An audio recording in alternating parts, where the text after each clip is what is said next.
Está conosco Alcídio Pereira para nos falar sobre o terceiro princípio básico do Espiritismo, a reencarnação. Em muitas ocasiões Jesus falou da reencarnação e dá uma leitura diferente, porque ele disse muito claramente que não se pode ver a Deus se não nascer de novo. Necessário é nascer de novo. Também veremos a mensagem Filho meu, que não é meu.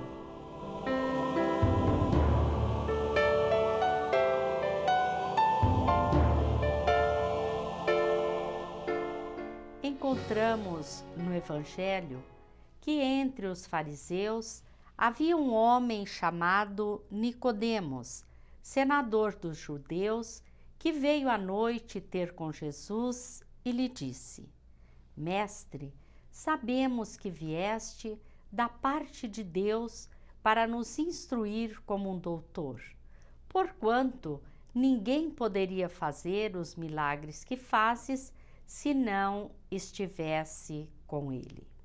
Jesus lhe respondeu: em verdade te digo, ninguém pode ver o reino de Deus se não nascer de novo. Esta passagem nos remete ao terceiro princípio básico do Espiritismo, que é a reencarnação. Depois do Momento Espírita, vamos conversar com Alcídio Pereira sobre este assunto e agora vamos ver a mensagem do Momento Espírita. Filho meu, que não é meu. De quem és? Precisamos ser de alguém para fazer sentido, para dar sentido, para sentir? Se nada daqui levamos, por que possuir? Qual o sentido da posse? Filho meu que não é meu, de quem serás? Por que serás? Por que possuir? Não basta ser? Vivemos ainda os tempos da posse que nos encanta os olhos. Existimos para possuir coisas, para possuir pessoas, para fazê-las nossas, contando com isso para que nosso viver tenha sentido. Mas já paramos para pensar qual o sentido da posse? Por que possuir? Por que essa ânsia em ter, se o ter não nos faz melhores ou maiores? O materialismo é certamente o maior dos vilões dessa história, junto ao egoísmo. Se conseguirmos viver baseados nos princípios do espiritualismo, isto é, sabendo que somos espíritos e que a vida do espírito é imorredoura, mudamos o foco, mudamos a visão sobre tudo. Nós, espíritos, só levamos daqui da Terra as conquistas da moralidade e da intelectualidade. Essas são nossas. Não são posses propriamente ditas, são sim lapidações em nossa alma. Espíritos não possuem espíritos, isto é, não possuímos os outros e não há tal necessidade, uma vez que amadurecemos. Caminhamos juntos, criamos laços de amor profundo e, pela lei de afinidade, sempre estaremos próximos. Assim, não há necessidade de possuir. O amor verdadeiro liberta, deixa espaço para que o próximo cresça, se desenvolva, alce voos outros que, por vezes, planarão sobre planícies distantes das nossas. Isso não significa uma perda, mas um espaço saudável, fundamental para o desenvolvimento de todos nós. Não possuímos nossos filhos, não possuímos nossos amores. Estão ombreando conosco nestes dias de transformação da humanidade, para que juntos sejamos mais fortes. O amor cria um laço muito forte, sem dúvida. Por vezes, não conseguimos vislumbrar como seriam os dias sem eles, os nossos amados. Mas a vida precisa ter sentido com ou sem eles. Somos individualidades, espíritos em evolução, e nossa vida deve fazer sentido sem precisar da posse de coisas ou pessoas. Assim, reflitamos diariamente. Por que possuir? Não basta ser?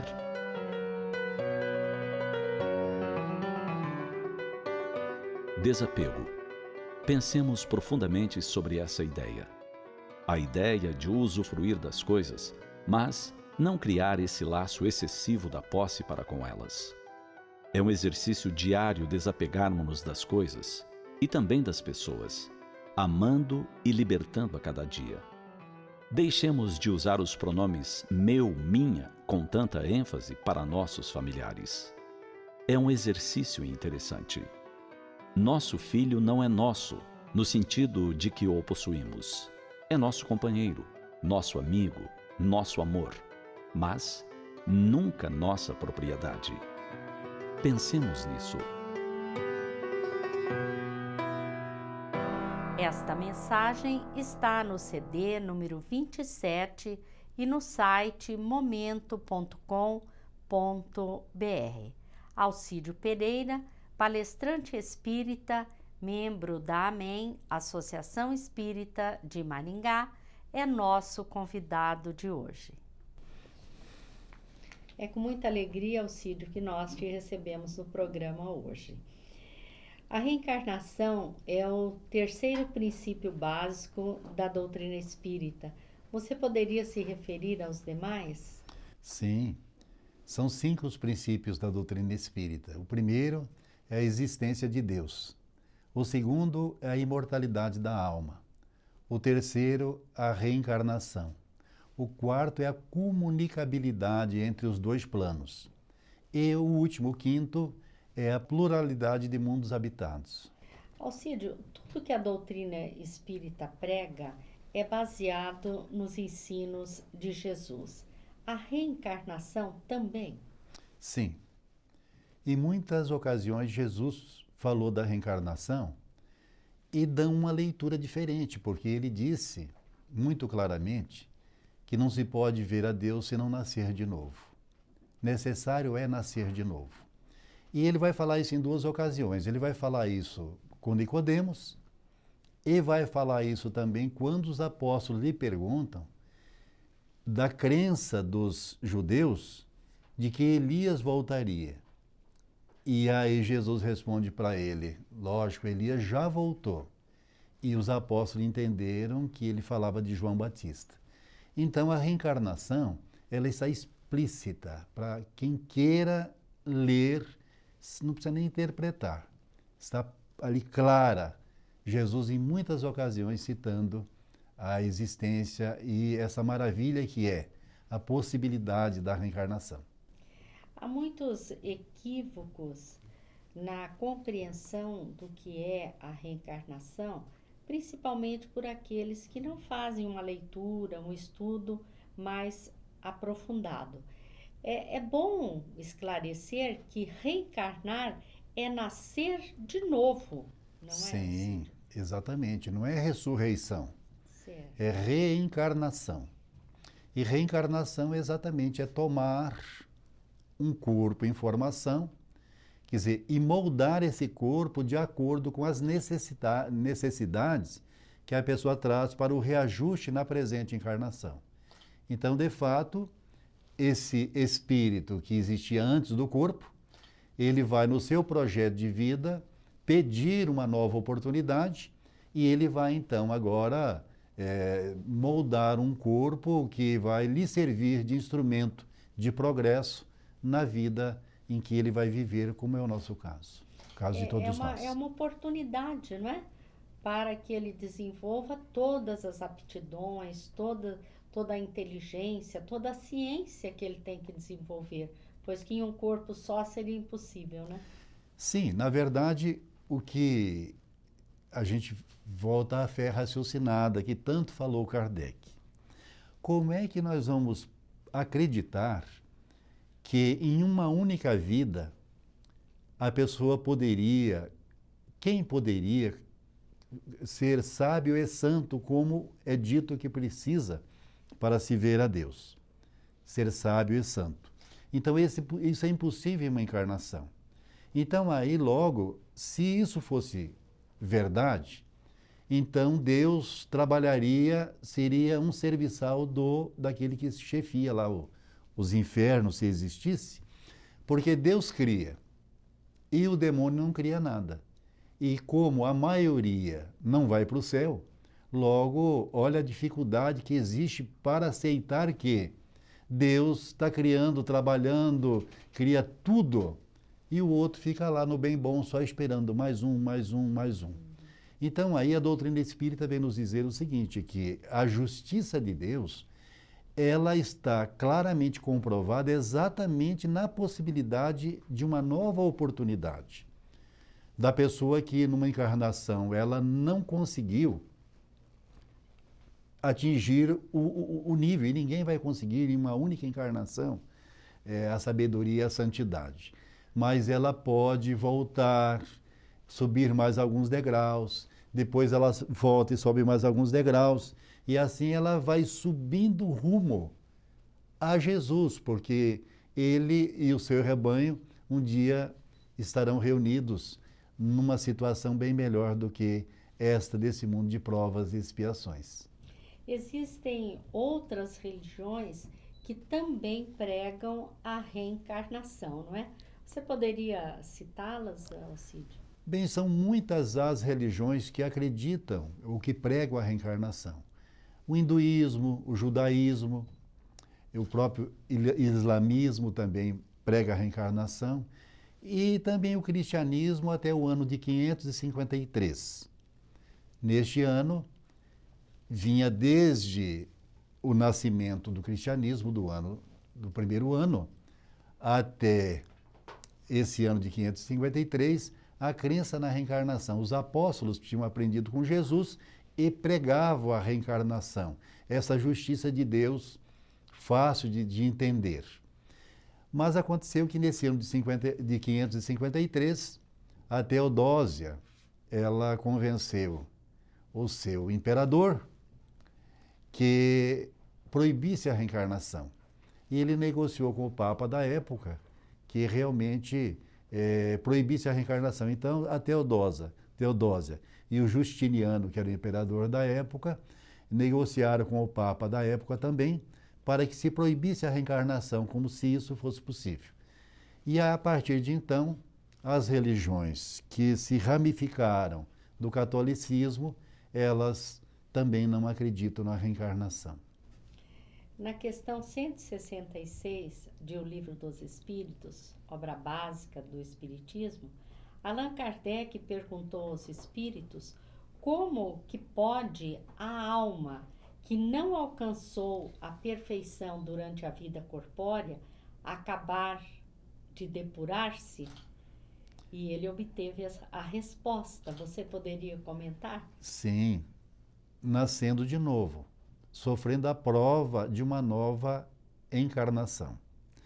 Porque se ela não conseguiu depurar-se, como é impossível acontecer em uma única encarnação, então a justiça, a bondade infinita do Criador, do nosso Pai Celestial, ele permite que as suas criaturas, então, elas, como acontece na escola aqui no nosso mundo, nós repetimos lá um dos anos e temos a chance de refazê-lo.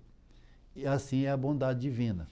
Ele permite que mesmo aqueles que cometeram grandes equívocos no nosso mundo, na história ou atualmente, eles tenham a chance de voltar, sofrer as consequências dos seus equívocos, mas não deixar de subir, de continuar, de ir em frente nesse progresso que todos nós nascemos já com ele em nós. Alcide, nós estamos comemorando 100 anos da publicação de o livro O Céu e o Inferno. O que a doutrina espírita nos fala sobre o céu e o inferno? Bem, esse livro é maravilhoso. Quem não conhece esse livro, quem não o estudou, deve fazê-lo imediatamente, porque ali nesse livro, o Kardec vai reunir ali provas da justiça divina, desta maravilha que é, mesmo para os mais equivocados, que voltaram para contar, dizer dos seus equívocos, a chance de continuar progredindo. Mas, ali no céu e inferno, nós vamos aprender que o inferno, tanto o inferno quanto o céu, ele não é um lugar geograficamente localizado, não existe em cima ou embaixo, nós não sabemos, não podemos dizer que ele está localizado assim. Mas a doutrina espírita vai nos dizer, em todo o seu Pentateuco, não somente no livro Céu e Inferno, que o céu é um estado de consciência, que todos aqueles que estão de consciência tranquila, eles estão no estado de céu. E todos que estão sofrendo uma consciência a queimar-lhes por conta de equívocos praticados ou que estão praticando, eles estão no estado de inferno. De maneira que nós podemos nos depararmos com uma pessoa muito rica, andando com carros fantásticos, importados, mas está no estado de inferno, porque a sua consciência pesa. Este conceito, a maneira de ver o céu e o inferno, tem muito a ver com a fé raciocinada, não é? Sim, porque a fé raciocinada, ela, na doutrina espírita, fica mais fácil. E a gente tem que lembrar que nós temos a doutrina espírita a nos iluminar, que vai dizer quem somos, de onde viemos, o que estamos fazendo aqui e para onde vamos. Quando nós sabemos que quem somos hoje, nós estamos o que somos, num sexo masculino ou feminino, nós estamos ricos ou pobres, mas que isso é um estágio necessário para a nossa evolução. Mas que logo mais, dependendo dos nossos acertos, do esforço que tenhamos feito no sentido de progredirmos, a gente vai estar numa situação muito melhor. Então, daí a fé é raciocinada, porque nós não temos nenhuma dúvida de que a vida vai continuar. Por quê? Porque já foi provado em laboratório e não foi só pelo codificador. Foi por William Crookes, o grande físico inglês que provou, durante exaustivos 6 anos, pesquisas que deram a ele a certeza, não somente a ele, mas aos seus pares, que junto com eles examinaram a médium que provocava as materializações, mas também vamos lembrar de Cesare Lombroso, o grande cientista, o grande jurista, médico, enfim, cientista italiano, que também por um desafio, ele quis desbancar a doutrina espírita e foi pesquisar. E aí deu o seu veredito da vergonha que ele sentia de um dia ter criticado a doutrina espírita. Então, para nós, a sobrevivência da alma é algo comprovado. E isso é o que faz a gente ter uma fé raciocinada. Nós não ouvimos falar, a gente sabe. E a reencarnação é uma benção que nos é concedida pelo nosso Pai, pelo Criador, né? A reencarnação, ela existe, todos nós temos esse direito, todos os filhos de Deus nasceram com essa possibilidade. Então, vai nos dizer o Livro dos Espíritos que nós somos criados simples e ignorantes. E que chegar ao estado de santidade vai depender do esforço de cada um de nós. Eu não vou chegar porque eu recebi uma graça divina, não vou chegar porque eu me arrependi, como dizem. Eu vou chegar pelo meu esforço, pelas minhas lutas em investir em mim, renunciar a muitas coisas que parecem tão agradáveis do ponto de vista social, mas que não são importantes porque vamos deixar. E a gente então saber o que de fato vamos levar. E nós vamos levar só as conquistas exatamente dos investimentos que nós fizemos para o espírito, para aquele ser que nós somos, que vai sobreviver à morte e que vai, de fato, continuar a sua jornada. E isso tanto no campo intelectual quanto moral, né? Sim. Na verdade, nós precisamos voltar ao mundo espiritual melhor do que aqui chegamos. Então, nós vemos, por exemplo, pessoas aí com 60 anos, já desanimadas, se aposentaram, agora não sabem o que fazer da vida, e cada minuto nos será cobrado. porque cada minuto que nós temos de vida é para ser bem aproveitado. Aproveitado no sentido da gente investir na asa do saber e também naquela asa da santidade, de sermos pessoas compreensivas, tolerantes, que entendem o outro e que têm certeza do destino que traz consigo o do progresso. E a ciência tem buscado também uma pesquisa, se pronunciar a respeito da reencarnação, não é, Alcídio? Sim, nós encontramos Ian Stevenson, que pesquisou mais de 2.500 casos, e escreveu 2 maravilhosos livros comprovando aqueles que ele selecionou mais importantes.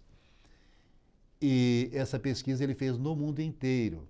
Então ele ia buscar marcas de nascença, ele ia buscar crianças que se lembravam de vidas anteriores, mas não é fantasiosamente como pode alguém imaginar.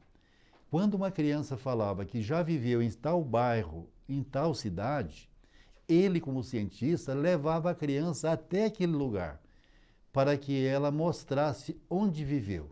E ela, em muitos casos, chegando lá, ela dizia: esse aqui chama fulano, esse é Beltrano, na encarnação passada esse aqui foi meu irmão, foi meu primo, foi minha mãe, ou foi minha irmã, ou foi minha esposa. Então tem casos de todos, para todos os gostos. Mas nós encontramos também no Brasil Hernani Guimarães Andrade, o doutor Hernani Guimarães Andrade, um cientista que faz parte das academias que pesquisam nessa área do mundo todo, e ele pesquisou no Brasil e publicou um livro, A Reencarnação no Brasil, onde ele cita casos que inclusive tem endereço para quem queira conferir. Então é necessário que a gente busque o conhecimento. E quando nós aprendemos na doutrina espírita que a evolução do ser humano, primeiro ela é acadêmica, mas que não basta ser apenas acadêmica, é preciso também ser a conquista da bondade e da santidade, quer dizer, nós nos tornarmos pessoas melhores, porque o que o mundo está precisando? Nós precisamos de pessoas sábias, mas somente sábias pode ser um risco. Mas se elas tiverem um compromisso com Jesus e ter a consciência de que a sua sabedoria pode ser aplicada para melhorar o mundo, então daí nós temos isso, o que precisamos e que Deus espera de nós, da humanidade inclusive, que nós mesmos construamos um mundo melhor. Por isso é que nós nunca devemos perder a esperança, né? Porque, como diz a música, um dia todos nós seremos anjos. Exatamente. Né? Nós agradecemos a sua participação, agradecemos a todos que mais uma vez estiveram conosco. Lembramos que este e outros programas podem ser vistos através do site amemmaringá.com.br. Agradecemos a todos e lhes desejamos muita paz.